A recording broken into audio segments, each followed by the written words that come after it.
Hi, I'm Emma and I'm going to read a tiny bit from the opening chapters of Letting in Light. This is just as Ellie, my crinkly-haired redhead, moves into her new home. It's the lodge house of a large country estate called Rowan Hill, which is set in rolling Shropshire countryside, and this passage is from the morning after Ellie moves in. It follows a rather disturbed night's sleep.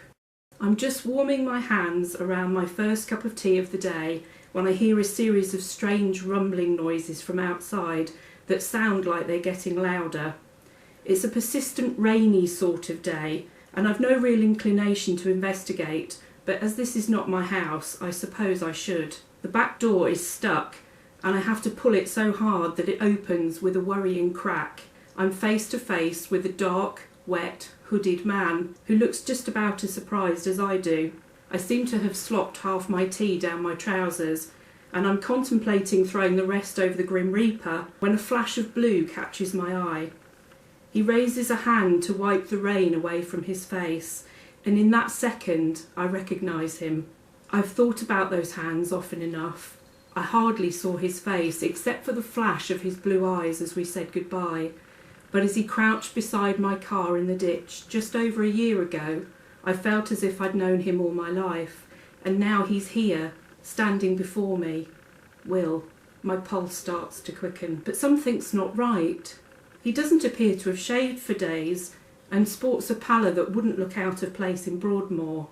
He looks bloody awful, in fact. Try a tentative smile. Hi, I say. He looks at me steadily, a drop of water snaking down a curl of hair on his forehead. If he recognises me, he does not show it, nor does he offer any greeting. "I've brought you wood," he says flatly, his hands hanging limply by his sides. Hello would be nice, I think. I can see a stack of logs just beyond him under the overhang of a house. A blue plastic sheet is pulled tight over the top. I'm deeply confused. Maybe I've got it wrong. Perhaps this isn't my Good Samaritan after all. But in any case, what is he doing here? Sorry, did you say my wood? Only I'm not sure I ordered any exactly. I laugh nervously. He jerks his head back toward the stack. Keep the plastic pulled down. They need to stay dry. He rubs a hand over his face to wipe away the rain and turns to go, shoulders hunched. A few beats of silence pass before I call out to him. Will? He has reached the end of the logs now and bends to retrieve a wheelbarrow, which he wheels back towards me. He drops the handlebars and straightens up to face me. Miss Hesketh, isn't it? He doesn't wait for confirmation. Listen, I don't want to be rude, but I'm wet, I'm cold, and I need a cup of coffee so badly it hurts. If I'm not very much mistaken, you need wood. I've brought wood, so could we please save the 20 questions for another day?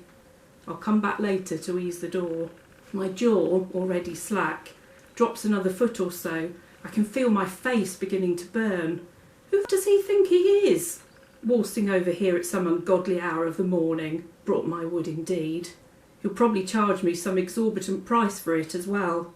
As if I can't get my own wood. My mind rumbles on in this fashion as I watch his back retreating until, like a train cannoning into a buffer, my thoughts come to a sudden, abrupt and not very pleasant halt.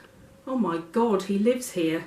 If I'm right, this man, perfectly normal teacher, or so I thought, and who seemed like a nice guy, after all he just did kind of save my life, has turned into Mr. McLennan, lord of the manor, rude, unwashed idiot, middle of the night, log-chopping bastard of a neighbour. Fan-bloody-tastic. I slam the back door dramatically, and then have to go and nudge it closed. So that's just a little taster of what Ellie finds when she moves to Rowan Hill, a place where she discovers that there's a very fine line between secrets and lies. Letting in Light has certainly been a place where I've fulfilled my dreams, and I hope you enjoy reading it as much as I've enjoyed writing it.